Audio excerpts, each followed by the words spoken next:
Fazendo uma nova série, a série do Apocalipse da Bíblia Fácil.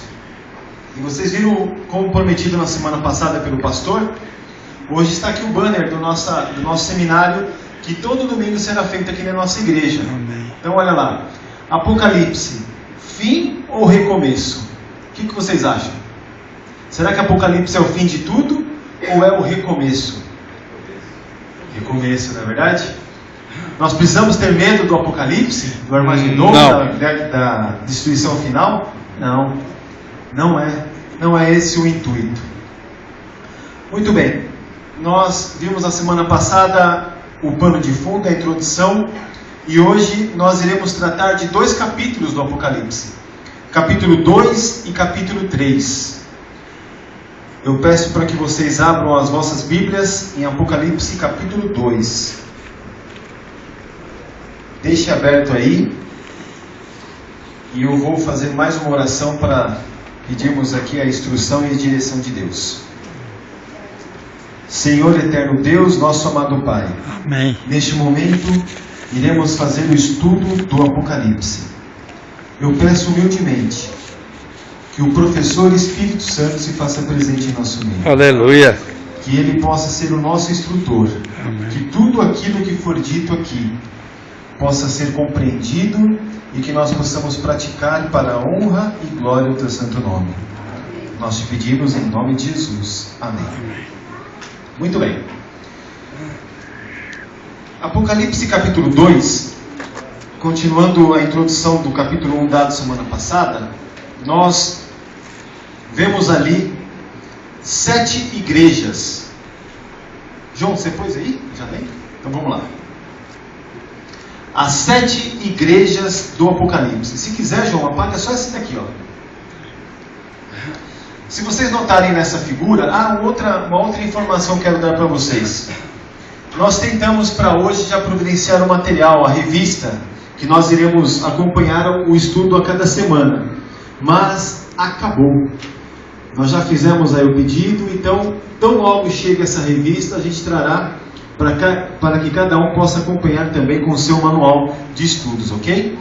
É bom também para essa série você vir com uma caneta e com um caderninho, um papel, para anotar ali as passagens, fazer as anotações, para que vocês possam levar esse material riquíssimo para as vossas casas. Muito bem, o capítulo 2 de Apocalipse, a introdução que nós podemos dar a ele está lá ainda no capítulo 1. Olha a Bíblia de vocês ali, capítulo 1, versículo 10 e 11. Diz lá o seguinte: achei-me em espírito no dia do Senhor. Que dia é esse? Senhor, sábado. Que dia é esse? No dia do Senhor. Essa visão foi dada a João no sábado. Nós temos que estar bem claros isso. Achei-me em espírito no dia do Senhor, e eu vi por detrás de mim com grande voz como de trombeta, dizendo: o que vês escreve em livro, manda às 7 igrejas: Éfeso, Esmirna, Pérgamo, Tiatira, Sardes, Filadélfia e Laodiceia. Quem falou essas palavras para João? O próprio Jesus. Lembram na semana passada que Deus revelou a Jesus, Jesus ao anjo Gabriel, e o anjo Gabriel entregou a quem? A João. Só que, nesse contexto, quem está falando diretamente com João antes das profecias que seriam dadas pelo anjo Gabriel, seria o próprio Jesus. Ele estava diante de Jesus. E é interessante notar que, desde a última vez que João havia visto Jesus, havia já se passado 65 anos mais ou menos. 65 anos que João não via mais Jesus. Jesus já tinha subido ao céu. Imagine agora a alegria de João rever o seu mestre, hein? Imagine agora que prazer, João já velho, sendo o último apóstolo vivo, contemplar agora a Jesus Cristo, não mais aquele simples homem carpinteiro de Nazaré, mas agora o Rei dos Reis e Senhor dos Senhores, aquele que falava com voz de muitas águas. Não foi isso que ele diz aqui no capítulo 1? E foi assim, Jesus falando para ele: João, eu quero que você escreva para as 7 igrejas da Ásia Menor. Será que só existiam aquelas 7 igrejas espalhadas ali naquele mundo antigo? Não. Deus tinha um propósito especial por escolher aquelas 7 igrejas. Nós vamos ainda entender para frente. Mas havia um propósito, um significado das cartas que João deveria escrever para as 7 igrejas. E elas se colocam num cenário interessante, de sequência aqui, ó. Vejam só. Aqui está a ilha de Pátimos, estão vendo aqui? Aqui é o mar Egeu, e aqui vem a primeira carta que foi escrita para a igreja de Éfeso. E olha a sequência: Éfeso, Esmirna, Pérgamo, Tiatira, Sardes, Filadélfia e Laodiceia. Estão aí as 7 cidades onde Deus ordenou para que João escrevesse aquelas cartas. Nós vamos ver ao longo do estudo que existia um propósito, porque Deus queria tratar de cada característica dessas igrejas. Você sabe que as igrejas, cada uma tem uma característica? Cada uma tem uma peculiaridade, cada uma tem uma cultura, cada uma tem um problema que ela vive. E Deus queria dar uma mensagem para aquelas igrejas em especial, para essas 7 igrejas. Só que nós estamos tratando do livro de Apocalipse, que é o livro da revelação. E da mesma forma que aquelas cartas representavam uma mensagem especial de Deus para essas 7 igrejas, elas também fazem parte de uma história da igreja cristã que iniciaria-se ali com a ascensão de Cristo até a sua segunda vinda a esta terra. Ou seja, cada igreja aqui representa um período profético da história da igreja cristã. Cada uma fez parte de um pedaço da história. E só para um comentário: que período que nós estamos agora? Ou seja, nós já estamos na última fase aqui histórica profética da igreja cristã. Depois de Laodiceia, o que vem? É a volta de Jesus. É a volta de Jesus. Então, vamos lá. Nós já vimos na semana passada esse verso: bem-aventurado aqueles que leem e aqueles que ouvem as palavras desta profecia e guardam as coisas dela escritas, porque o tempo está próximo. O livro do Apocalipse é um livro que deve ser selado, fechado, é isso? Não. O conselho de Jesus é que nós devemos ler, ouvir e guardar as profecias desse livro, porque o tempo está próximo. Aqui está a ilha de Pátimos hoje. Olha como que é a ilha de Pátimos hoje. Um pouco diferente de como foi nos dias do apóstolo João. O apóstolo João, que já estava bem velhinho quando estava lá nessa ilha. Nós já lemos esse verso dessa ordem divina de escrever a carta a essas 7 igrejas. A ordem foi dada pelo próprio Jesus. Esse arqueólogo, olha o que ele escreve ali sobre essa região ali da Ásia Menor. No tempo de João, a província da Ásia estava dividida em 7 distritos postais, cada um tendo como seu ponto de partida uma das 7 igrejas mencionadas por João. Esse historiador, ele foi a fundo e conseguiu buscar ali material e informação que comprovavam esses distritos postais que eram importantes comércios ali naquela região da Ásia Menor. Obrigado, João.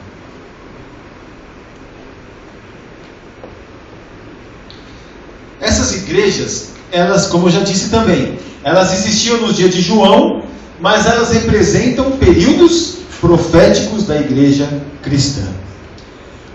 Agora, uma coisa interessante, por isso que eu pedi para vocês pegarem caneta e papel. Para cada carta que João escreveu para a igreja, existiam 5 itens que cada carta ela apresentava para cada igreja. Primeiro é a apresentação. Segundo é um elogio que era dado para aquela igreja. Depois uma reprovação, um conselho e uma promessa. Sabe, se vocês olharem aí, nós não vamos ler todos os versos, por conta até do nosso tempo, Mas na questão da apresentação eu gostaria de ver com vocês. Sabe que apresentação é essa? É a apresentação do próprio Jesus. Lembram da visão de João que ele tinha os candeeiros e as 7 estrelas na mão? Lembram disso? Então, na visão do capítulo 1 tinham isso. Vocês lembram na semana passada. E toda apresentação que Jesus dava sobre uma igreja, essa apresentação referia-se ao próprio Jesus. Nós vamos ver isso. Mas guardem isso. A apresentação de Jesus para a igreja, um elogio que ele faz, uma reprovação, um conselho e uma promessa.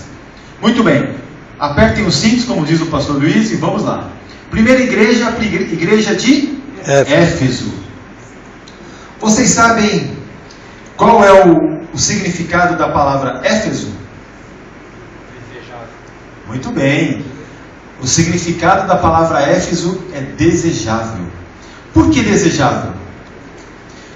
Compreende o primeiro período da igreja cristã. Vamos lá. Principal cidade da província romana.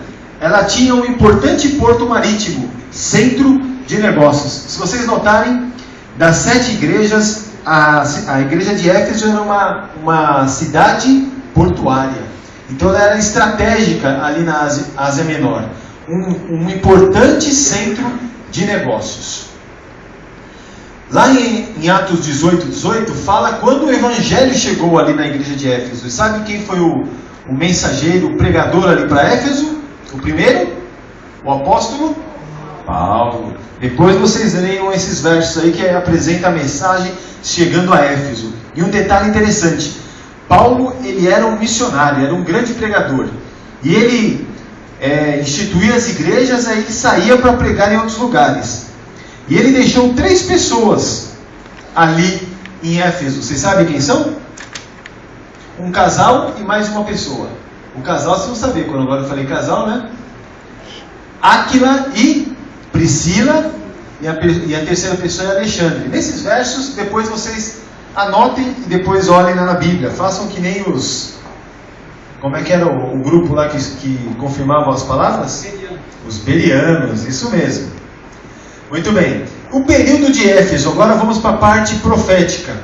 A igreja de Éfeso, ela compreende do período de 31 ao ano 100. E 2 fatos comprovam isso. Ela foi instituída depois da morte de Cristo, ok? Ó, na morte de Cristo, e ela compreende até o período, até a morte de João. E por que a morte de João? João, se vocês lembrarem do ministério de Cristo, ele era o discípulo mais novo, era o mais jovenzinho ali. E todos os outros já haviam morrido. João foi o último apóstolo a morrer.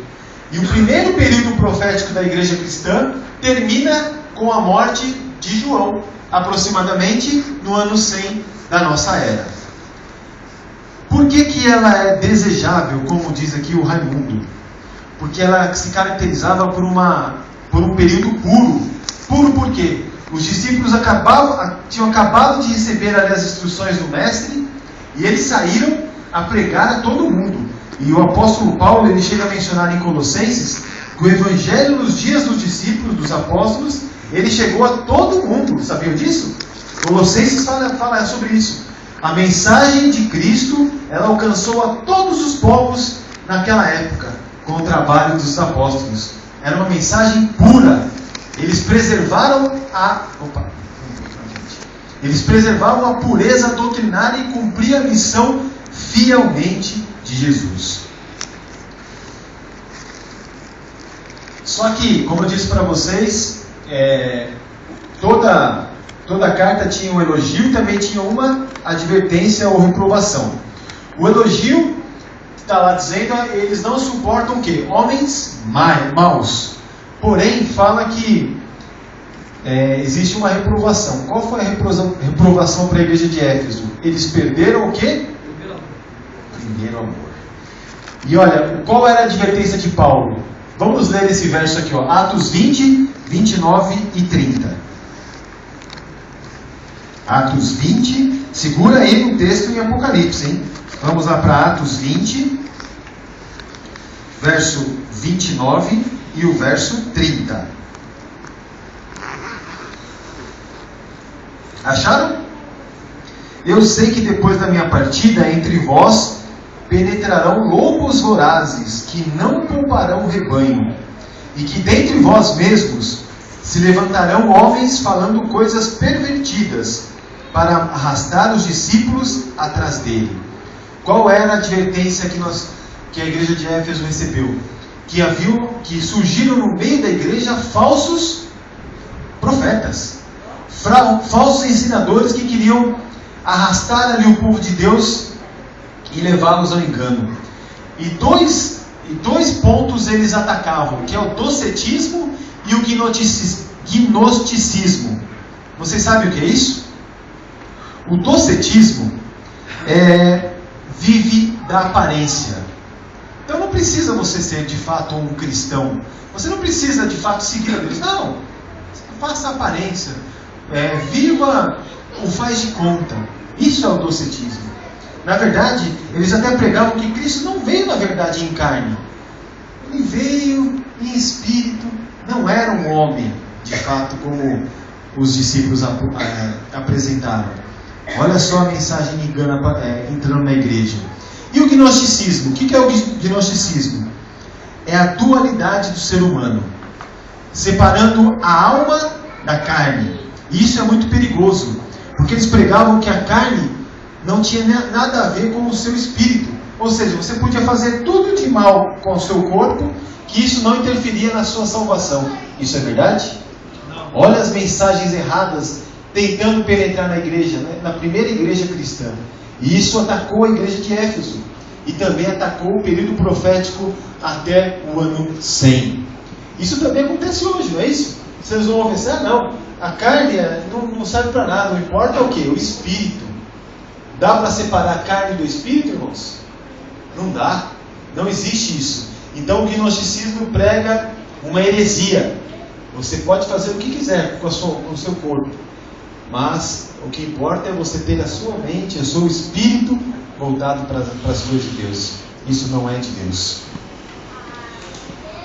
Eles tiveram perseverança e suportaram provas por causa do nome de Jesus. Essa é a igreja de Éfeso. Por exemplo, nesse período profético de Éfeso, houve muita perseguição ao povo de Deus. Paulo e Pedro, por exemplo, eles foram mortos nesse período, no período de Éfeso. Você sabe como foi morto Pedro? Crucificado, cabeça para baixo. E como morreu Paulo? Decapitado pelo grande Nero. Ele foi decapitado por Nero. Foi dentro desse período profético aqui de Éfeso. Destruição de Jerusalém também fez parte dentro do período profético da igreja de Éfeso, no ano 70. Coliseu de Roma. O Coliseu de Roma foi o local onde foi construído pelo Império Romano para fazer o que ali? Qual foi o intuito de construção do Coliseu de Roma? Que foi criado por volta do ano 80 depois de Cristo. Olha lá, ó. Você está vendo aqui essa imagem? Isso aqui é um grupo de cristãos, o estádio lotado. Você sabe que os estádios hoje que nós vemos, a origem de estádio é aqui, ó. Cabiam muitas pessoas aí. E ficava lotado, sabe para quê? Não era ver a final da Liga dos Campeões, não. Era para ver os cristãos serem destruídos. Eles soltavam leões famintos, ficavam vários dias sem comer, soltavam os leões, e os leões iam para cima deles lá. Outras coisas que faziam aqui, eles amarravam essas pessoas em correntes e aí amarravam numa carruagem com cavalos. E aí começava a arrastar essas pessoas lá dentro. Tudo dentro do Coliseu. Meu pai está afirmando que só tinha uma forma de escapar aqui dessa morte que eles sofriam. Se eles negassem a sua fé. Se eles negassem Jesus. E eles negaram? Não. Essa igreja era pura. Essa igreja dava vida pela mensagem. A igreja de Éfeso, em Apocalipse 2:6, que fala que odeia as obras dos nicolaítas, aos quais também eu os odeio. A obra dos nicolaítas, ela está subentendida também dentro daquilo que nós já tratamos, do gnosticismo e do docetismo, Isso. que são as falsas doutrinas que permeavam dentro ali da igreja. Os atos falando lá do gnosticismo, tá vendo? Ó? Os atos da carne não afetam a pureza da alma, por isso não tem consequência alguma para a salvação. Essa era a doutrina dos nicolaítas, gnosticismo.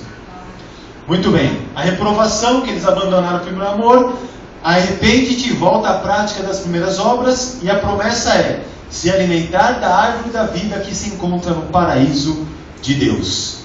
Vamos agora para a segunda igreja, a igreja de Esmirna. Essa igreja compreende esse período aqui, irmãos, do ano 100 ao ano 313 da nossa era. Ela vai do período da morte de João até a assinatura do Edito de Tolerância de Milão. Vamos então nos concentrar a esse edito. Volte lá para Apocalipse, capítulo 2. Vamos ler ali o verso 10 e o verso 11.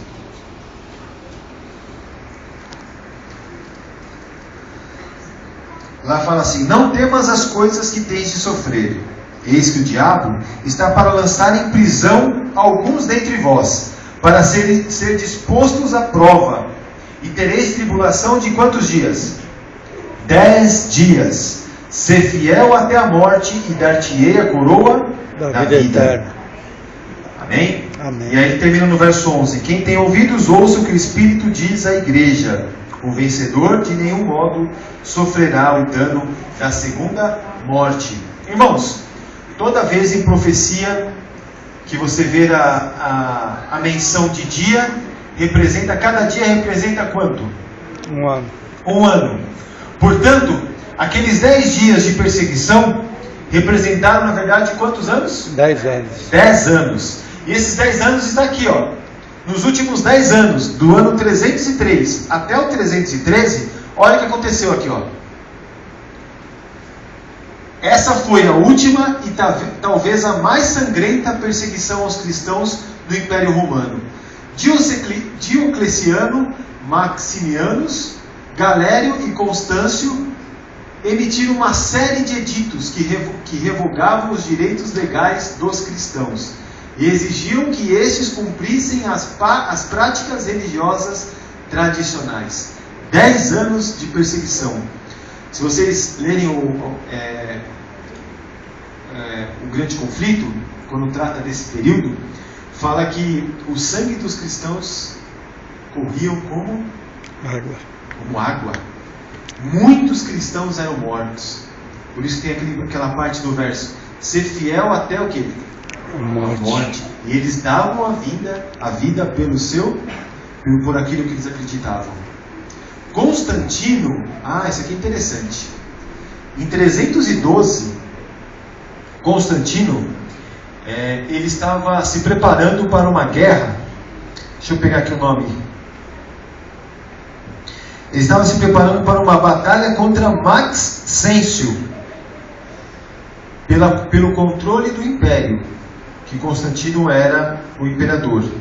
E Maxêncio estava se preparando para guerrear contra ele. Isso por volta do ano 312 ao 313. E aí Constantino, numa das noites, ele teve um sonho com esse escrito aqui, ó: In hoc signo vinces. Sabe o que significa isso? Sabe o que significa isso? Deixa eu achar aqui que eu marquei, agora não estou achando.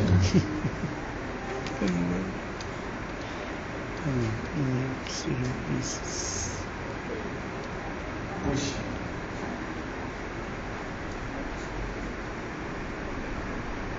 Bom, eu vou achar o que significa, mas na verdade é assim. Achei. Exatamente o significado dessa palavra é assim, ó: sob este símbolo vencerás. Tá vendo? Estou aprendendo grego já, hein, ó.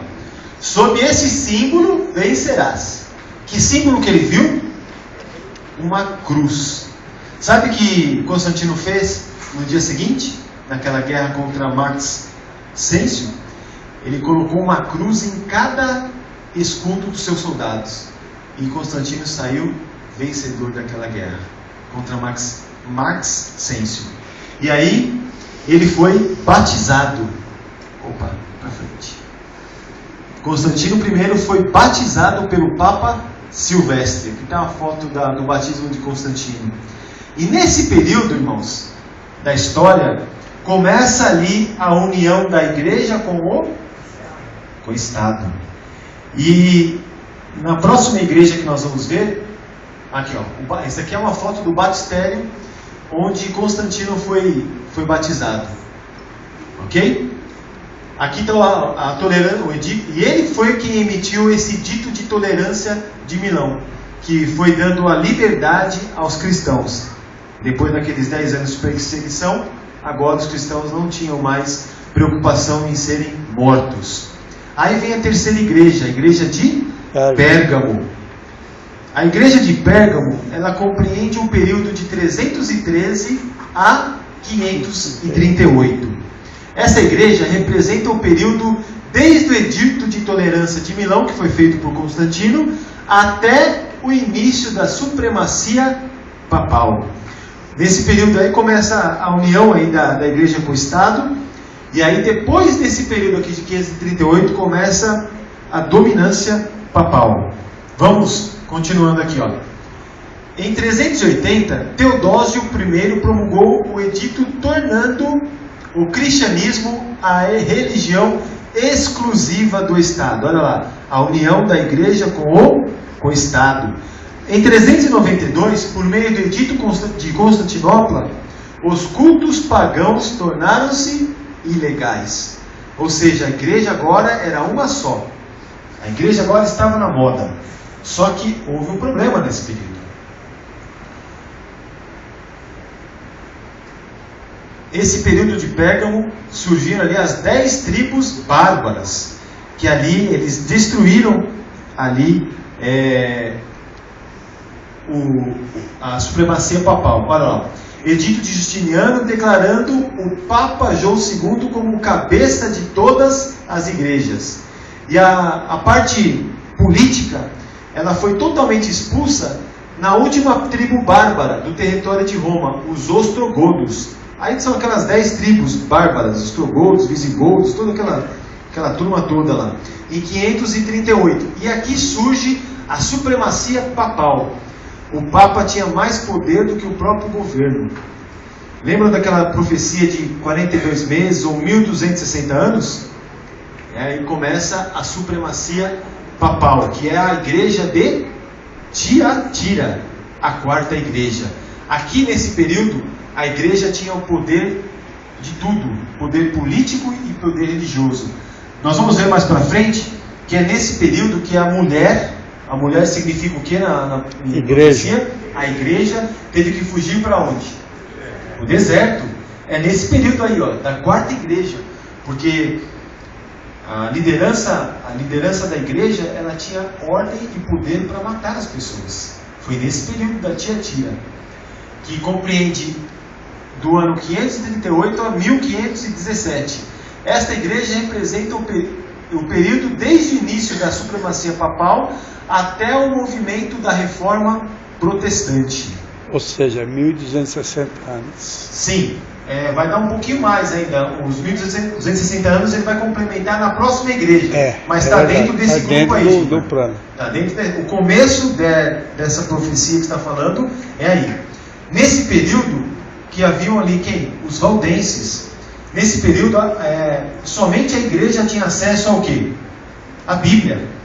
Somente a igreja podia falar da Bíblia. Quem procurasse entender a Bíblia, estudar a Bíblia, ele era o quê? Morto. E esse grupo de pessoas que viviam aonde? Onde eles viviam? Nas cidades? Nas montanhas. Nas montanhas. Eles eram o grupo da igreja de Deus ali daquele tempo. Os valdenses. Eles ali guardavam a mensagem verdadeira. Olha onde eles viviam. Nas colinas, nas montanhas. retirados porque eles eram o quê? Perseguidos. Nesse período também, o Andrade teve a oportunidade de conhecer lá em Roma, aqueles lugares onde eles viviam ali por baixo, né, Andrade? Como é que chama aquele lugar lá? Tem o nome lá, no subterrâneo. Mas são vários túneis por baixo da terra e você até hoje, você visita e tem um local onde eles foram enterrados muitos cristãos. Muitos cristãos. Teve gente que não chegou a ver a luz do dia, que eles não podiam sair dali. Eles não podiam sair dali. Ali eram verdadeiras cidades, não era verdade? Cidades subterrâneas. Porque eles eram totalmente perseguidos. Mas foi por conta desse período, desse povo, que a Bíblia foi preservada, foi mantida para chegar até nós. Olha só. Amém por isso. Foi nesse período, irmãos, que as tradições e costumes se infiltraram na igreja. Foi nessa fase. E nessa fase surgiu este homem aqui. Quem é esse homem aqui? Martinho Lutero. Martinho Lutero foi uma das pessoas, diria que um dos primeiros que conseguiu acesso à palavra de Deus. E ele começou a estudar a palavra de Deus e viu que o que era pregado, o que era anunciado pela igreja, não era o que de fato estava escrito na onde? Na palavra de Deus. E eu vou encerrar a mensagem dessa noite contando ainda uma experiência desse homem aí. Guardem aí o nome de Martinho Lutero. Esse foi um grande reformador.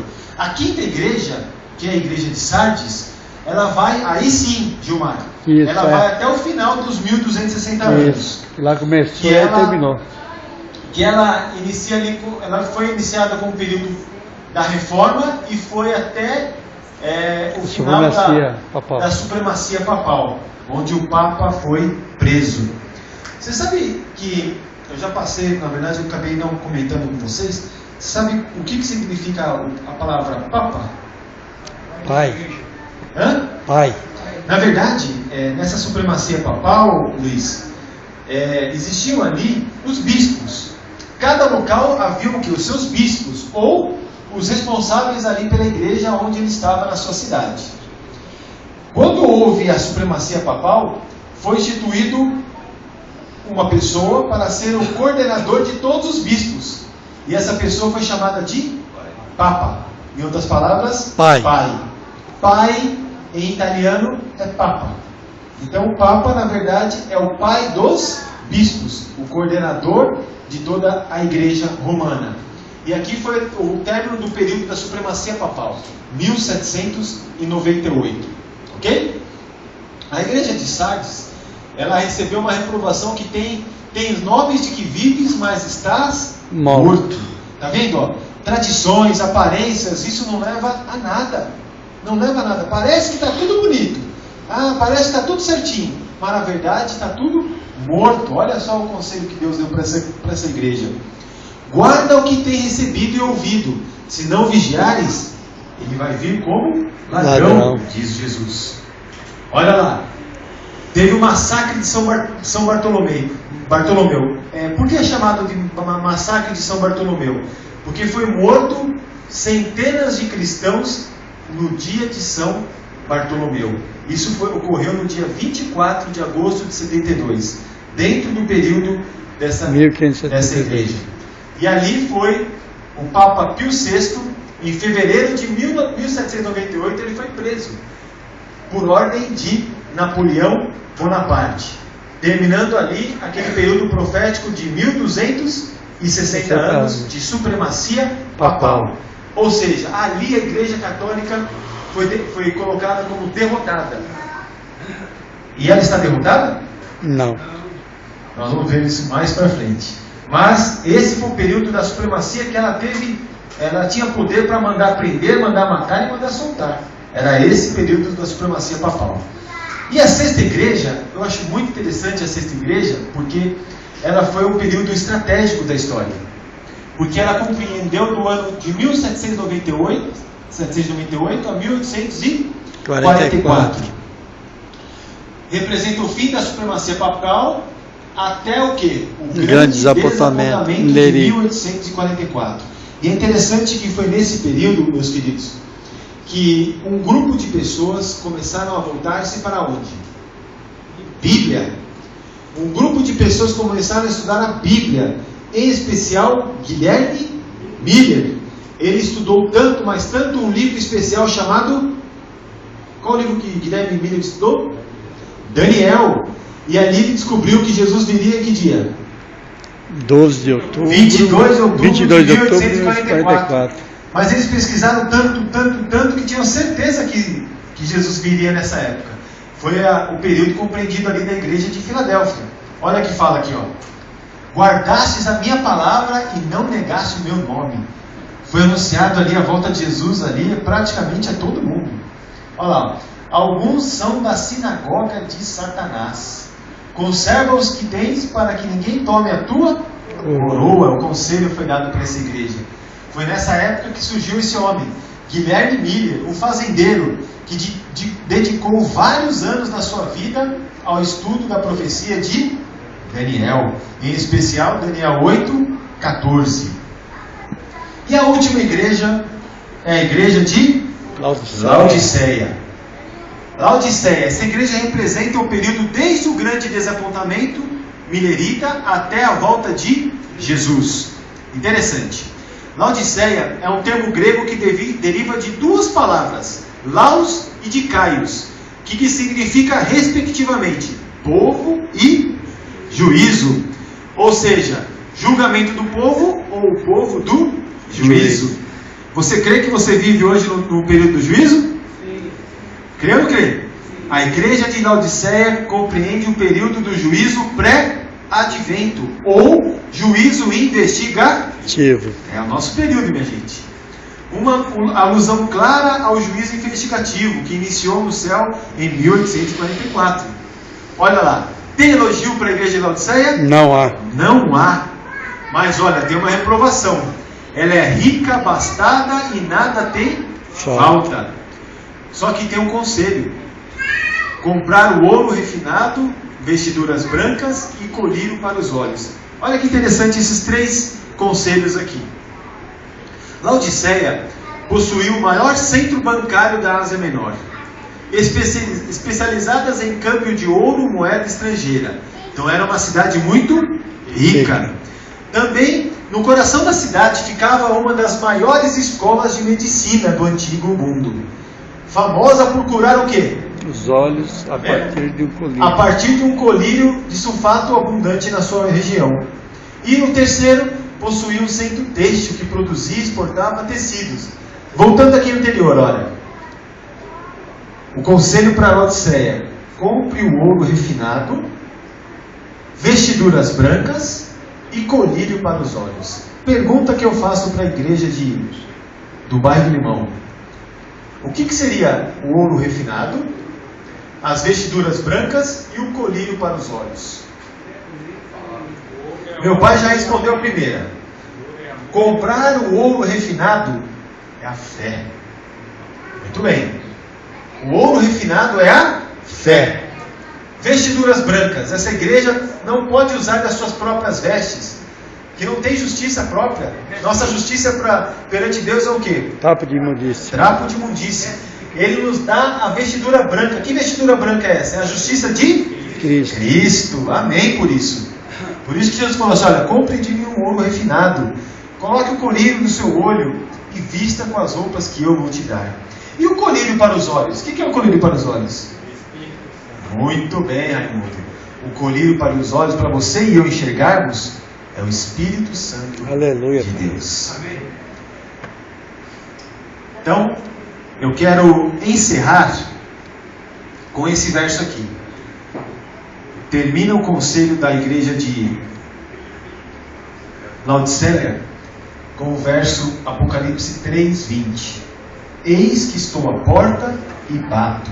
Se alguém ouvir a minha voz e abrir a porta, entrarei em sua casa, cearei com ele e ele comigo. Amém. Você sabe que essa é a única porta que Jesus não pode abrir.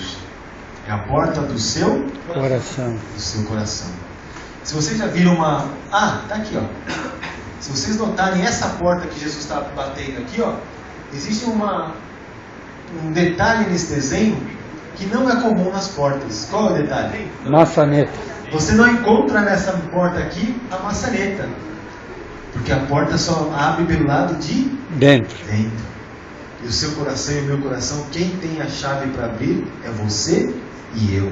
Amém. Irmãos, nós já entendemos, desculpa ter alongado um pouco mais, era um estudo longo, mas nós entendemos que vivemos no período profético desta igreja, a igreja de Laodiceia. Amém. E nós vimos que essa igreja, ela não possui elogio, ou seja, não tem nada que referente a essa igreja coisas boas.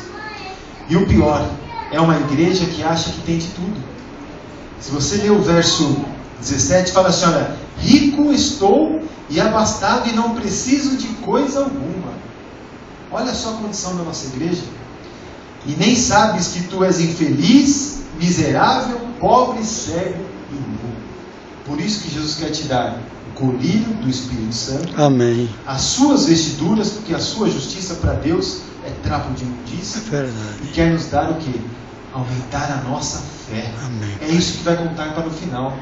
Ao olhar e estudar essa mensagem, irmãos, eu falei de Martinho Lutero. Nós precisamos ter a mesma fé e a mesma experiência que esses homens tiveram no passado. Homens que largaram tudo por amor à verdade. Homens que não tiveram medo de pregar até a morte. Vocês viram lá no Coliseu aquela mensagem, aquela foto das pessoas sendo destruídas, sendo mortas porque estavam pregando a palavra de Deus, estavam afirmando sobre o caráter de Jesus. E Martinho Lutero, certa ocasião, eles haviam feito uma armadilha para ele. Fizeram uma cilada. Havia um exército esperando Martinho Lutero. E ele tinha que ir até a cidade de Worms, 480 quilômetros distante de onde ele estava. E ele sabia que ao chegar lá, ele seria preso e muito provavelmente até morto, por conta da sua pregação, por conta da sua mensagem. E você sabe que muitos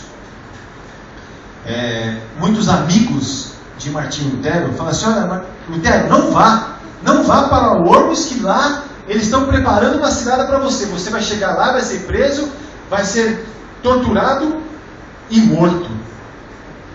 Não vá para lá, é uma cilada. O que eu estou dizendo para vocês, aqueles que querem ler sobre o que eu estou falando, leiam o capítulo 8 do livro Grande Conflito, mais precisamente a página 153. E Martinho Lutero, sabendo dessa cilada, ele poderia renegar a sua fé, ou poderia até fugir. Eu não vou lá, para que eu vou atentar esse grupo de pessoas? Mas não foi isso que esse homem fez. E ele tem uma frase que ficou marcada na história. E eu gostaria de terminar nessa noite com essa frase, para que nós saiamos daqui da igreja do bairro do Limão, meditando como anda a nossa vida e a nossa intimidade com Deus. Será que você teria coragem de falar o que ele falou? Será que você teria essa ousadia que teve Martinho Lutero? Olha o que ele disse para os seus amigos que estavam preocupados com a sua vida. Mesmo que houvesse tantos demônios em Worms, como telhas nos telhados das casas, eu ali entrarei. Amém. Ele tinha certeza de uma coisa: aquela palavra que ele havia descoberto, ele não poderia renegar. Amém. Ele não poderia voltar atrás. Ele não poderia desistir. Mesmo que tenham demônios como as telhas no telhado de Worms, eu não vou deixar de ir àquela cidade. Eu vou testemunhar do meu Jesus até o fim. Você sabe que essa igreja de Laodiceia, ela tem muitos defeitos, como nós já sabemos. Mas ela é a igreja de Deus. Deus escolheu essa igreja para proclamar a verdade final da história deste mundo. Amém, Pai. Tudo isso que nós vimos aqui de reprovação da igreja de Laodiceia não precisa ocorrer com você e comigo. Nós não precisamos ser mornos como eles são. Nós podemos carregar no nosso coração a chama do Evangelho. Amém. Nós podemos ter o Espírito Santo colocando um colírio em nossos olhos para que nós possamos olhar com os olhos da fé e vermos que mais são aqueles que estão ao nosso lado do que contra nós. É verdade. Que Deus abençoe e nos use a cada um de nós nessa semana. Amém. É o meu desejo e a minha oração nessa noite. Amém. Amém. Eu quero convidar aqui o Roberto. Ele vai cantar no hino final e em seguida nós faremos a nossa oração de despedida. Amém.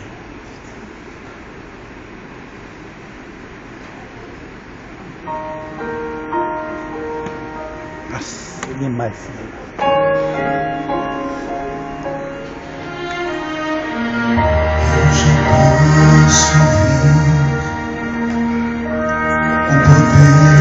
Dos ventos é o rei que vem, mais perto estás.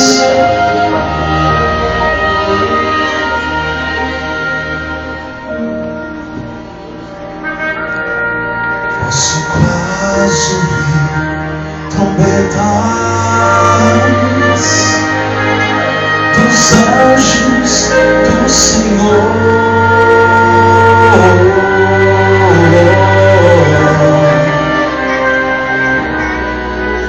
Não, Jesus chama, nós vamos para lá.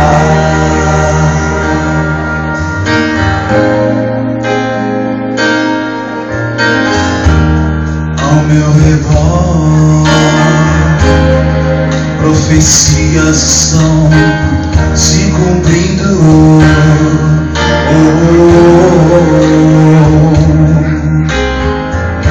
E os grandes sinais aparecem muito mais. Posso quase ver o Pai ajuntando seus filhinhos.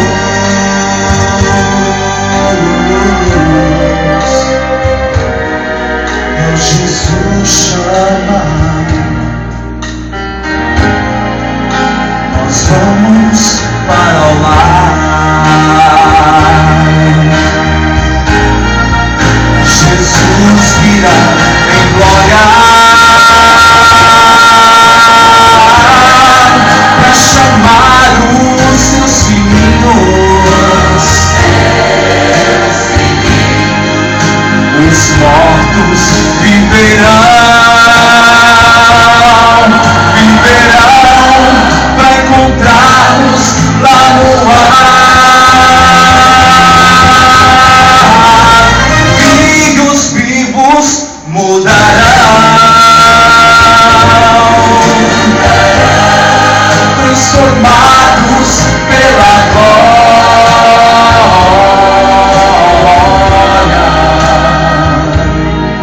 Meu Jesus chama,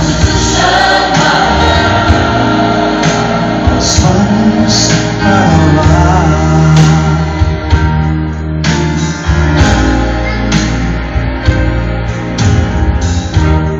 Ao meu redor profecias estão se cumprindo.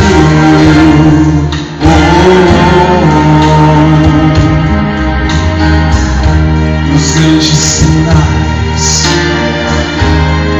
aparecem muito mais. Posso quase ver o Pai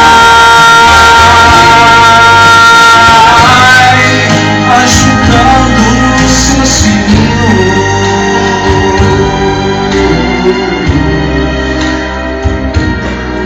Meu Jesus chama, nós vamos para lá.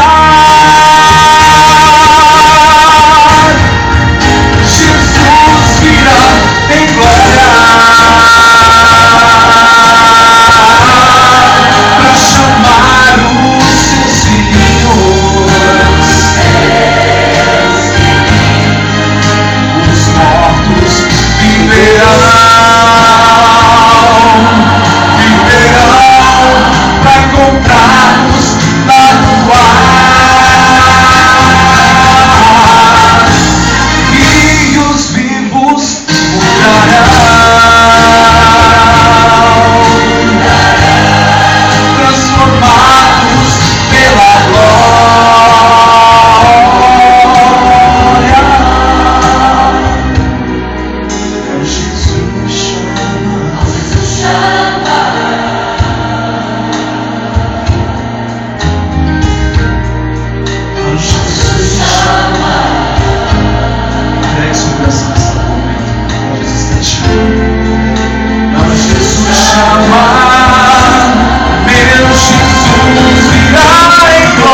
Amém, Senhor Jesus. Vamos ficar em pé? Orarmos? Senhor nosso Deus, nosso querido Pai, nós queremos agradecer a Ti porque, apesar de sermos participantes aí da última igreja profética, a igreja morna de Laodiceia, É verdade. nós agradecemos a Ti porque o Senhor tem um amor especial para conosco. Amém. Que nós possamos não ser mornos, mas sermos totalmente quentes. Aleluia, Senhor. Que nós possamos receber o fogo do Teu Espírito, Amém. para que possamos cumprir fielmente aquilo que o Senhor quer aqui de cada um de nós. Amém, Senhor. Estamos iniciando mais uma semana, pedimos a Tua direção, pedimos a Tua instrução, que o Senhor possa abençoar a cada um aqui em suas atividades. Amém. Que, se for da Tua vontade, estejamos aqui todos juntos no próximo culto, na quarta-feira, Sim, Senhor. para juntos adorarmos e bendizermos o Teu santo nome. Amém, Senhor. Nos leve em paz e segurança aos nossos lares. Eu te peço e te agradeço em nome de Jesus. Amém, Senhor.